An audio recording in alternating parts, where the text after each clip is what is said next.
Part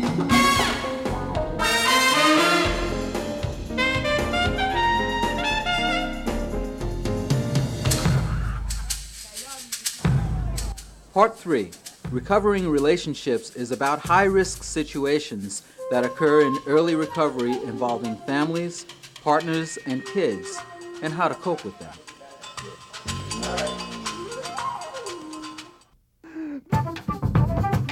The first section, Blood Relations, deals with unsupportive family members, family that still uses, and winning back trust now that you are clean and sober.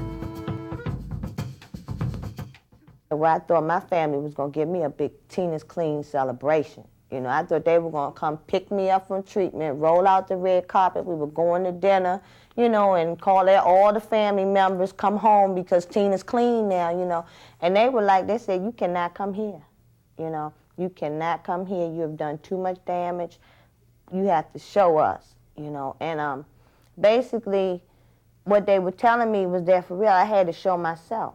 You know, and that they weren't going to carry me any longer. You know, I had hurt my family terribly. How did Tina cope with her family's distrust without picking up? She did two things. First, she gave it time. She realized that things weren't going to change overnight. Second, she showed them that she could be consistent in attending self-help groups, going to college, and raising her daughter. After a period of time, their distrust gradually began to disappear. I can go over to my parents' house today and have free run of the house. I can walk around and everybody else doesn't have to carry their purse with them. You know, I can go to the bathroom and not go in people's drawers and take their money. And they trust me to do that today.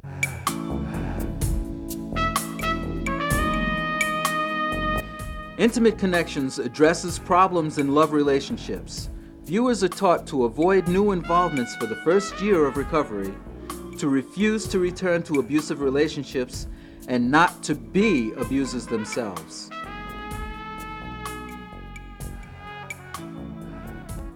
Part 3 features both a woman's and a men's group, discussing issues relevant to relationships in recovery. Tio narrates the second half of Part 3. Hi, I'm T, a recovering addict.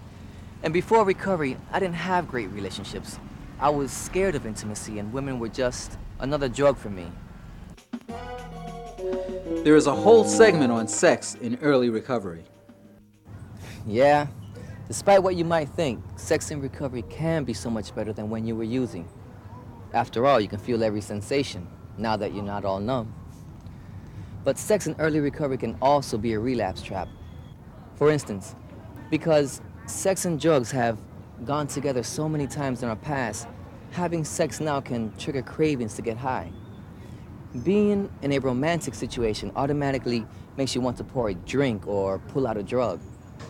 Avoiding relapse means having to find a way to cope with that old association and changing it.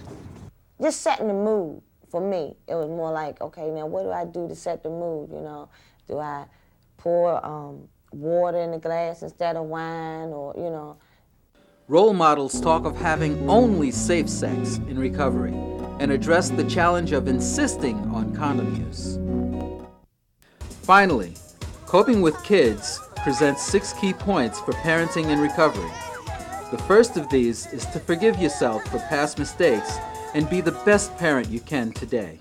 There's a lot of guilt, and you try to make up for so much bad things that you did to your children, like neglecting them by leaving, by getting arrested for 2 years, and just neglecting your child.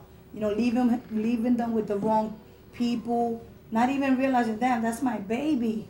But it does no good to continue punishing yourself for the past. You must forgive yourself and move on to become the best, most responsible parent you can today.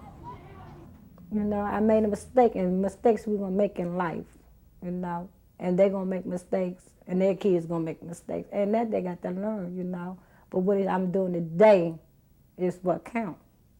The other suggestions for parenting in recovery include: don't try to buy your kids love. Take whatever responsibility you can today. Be consistent in your efforts. Relationships don't heal overnight. Get professional help when you need it. And create a nurturing home.